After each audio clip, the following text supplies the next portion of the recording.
మీ business ఏదైనా మీ ఊర్లో promotion చేయాలంటే అది సుమన్ టీవీతోనే సాధ్యం. ఇప్పుడే సంప్రదించండి. Welcome to Suman TV. నేను మీ చందు యాదవ్.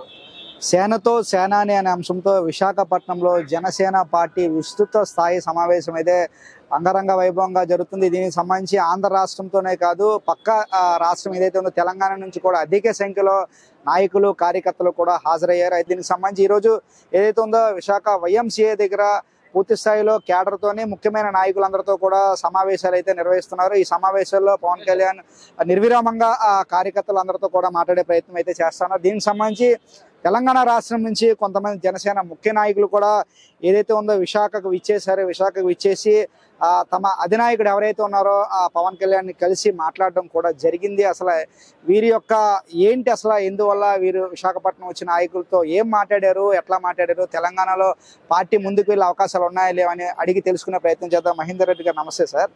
నమస్కారం. సో మీరు తెలంగాణ నుంచి ఈ రోజు విశాఖపట్నం వచ్చారు. సో అధినాయకుడిని కలిసారా? కలిసి మీటింగ్ జరిగిందండి. సో మీటింగ్ లో ఏం మాట్లాడుకున్నారండి?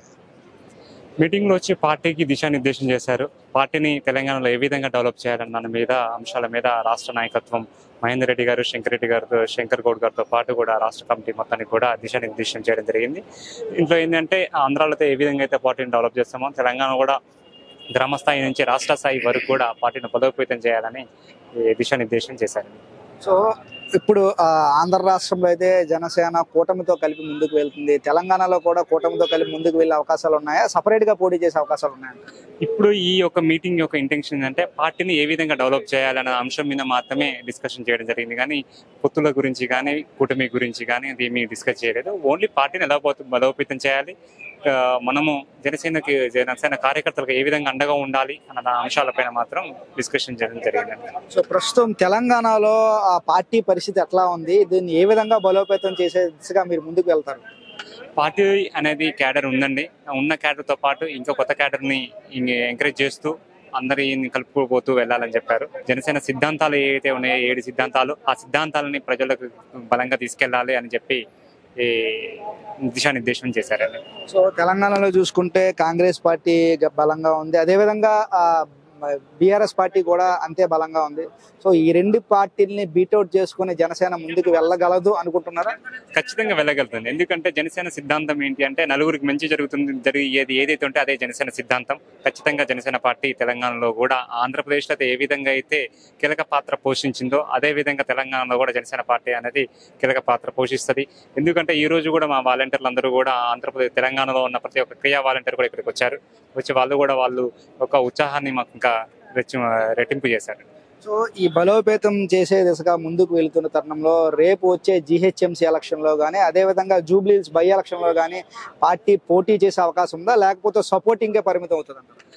ఆ పోటీకి సంబంధించిన విషయాలన్నీ కూడా అధినేత పవన్ కళ్యాణ్ గారు డిసిషన్ తీసుకుంటారండి.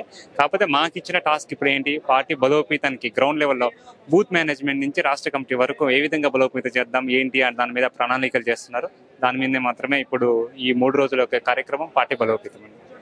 సో మీరు చెప్పండి సార్, అంటే ఇప్పుడు అధినాయకులతో మాట్లాడారు, అధినాయకులతో సమావేశాలు, ఎంతమంది తెలంగాణ నుంచి విశాఖ రావటం జరిగింది? ముఖ్యంగా మీకు తెలిసిన విషయమే, క్రియాశీలక సభ్యత్వం ఏదైతే చేసినారో వాళ్ళకి చాలా ప్రాధాన్యత ఇస్తుంది జనసేన పార్టీ. ఎందుకంటే వాళ్ళు కష్టపడి ఈరోజు సభ్యత్వం ఇంత అయిందంటే వాళ్ళు ఒక మనిషి ఒక పర్సన్ దగ్గరికి పోయి జనసేన ఇది, జనసేన పాలసీ ఇది, పార్టీ ఇది అని చెప్పడం వల్లనే అయింది. దాన్ని అధ్యక్షులుగా గుర్తించి ఇలా 2 రాష్ట్రాల్లో వాళ్ళకి పెద్ద పీట వేస్తూ ఉన్నారు. రానున్న రోజులలో జనసేన పార్టీ తెలంగాణలో చాలా నిర్మాణంగా జరుగుతూ ఉంది. 10 ఉమ్మడి జిల్లాల్లో జనసేన ఇప్పటికే 30,000 సభ్యత్వంతో ఉంది. దాని సభ్యత్వం పెంచాలనే ఒక డైరెక్షన్లో పోతుంది.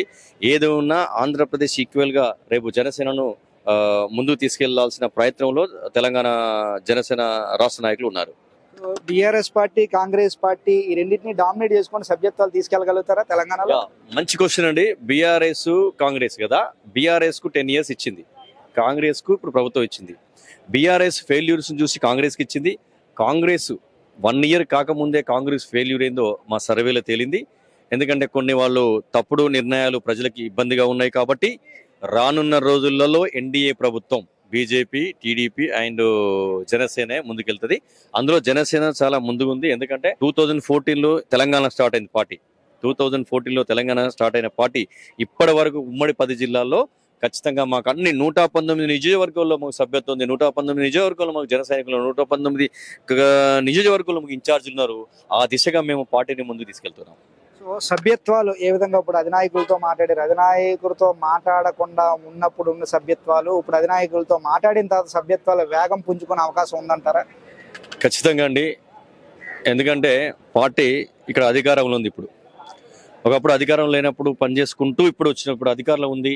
దట్టు మేము ఇప్పుడు అంటే మాకు లాస్ట్ ఇయర్కి అంటే 2-3 ఇయర్స్ మా సభ్యత్వం పెరుగుతూ ఉంది.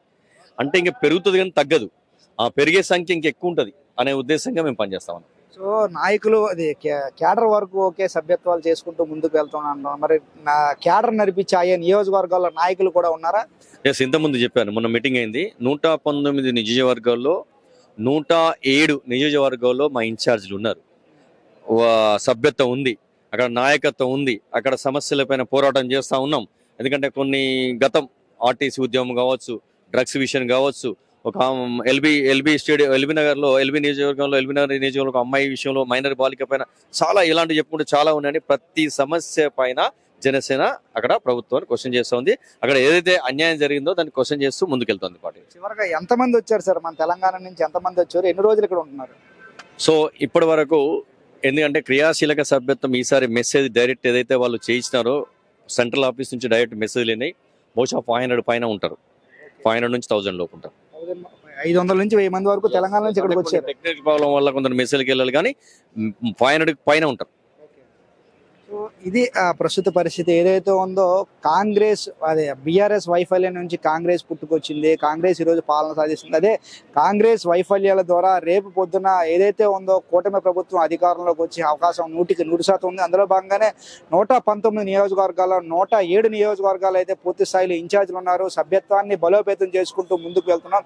రేపు రానున్న రోజుల్లో తెలంగాణలో కూడా జనసేన జెండా, కూటమి జెండా ఎగురుతుంది అనడానికి 100% ఉంటుందని చెప్పి తెలంగాణ నుంచి వచ్చిన అధిక సంఖ్యలో నాయకులు అయితే చెప్తా ఉన్నారు. ఏదేమైనప్పటికీ కూడా తెలంగాణలో కూడా కూటమి ప్రభుత్వం అధికారం చేపట్టాలని అందరితో పాటు మనం కూడా కోరుకుందాం. చూస్తున్నానండి సుమన్ టీవీ వీడియో జర్నలిస్ట్ రవితేజతో చందు, సుమన్ టీవీ, విశాఖపట్నం.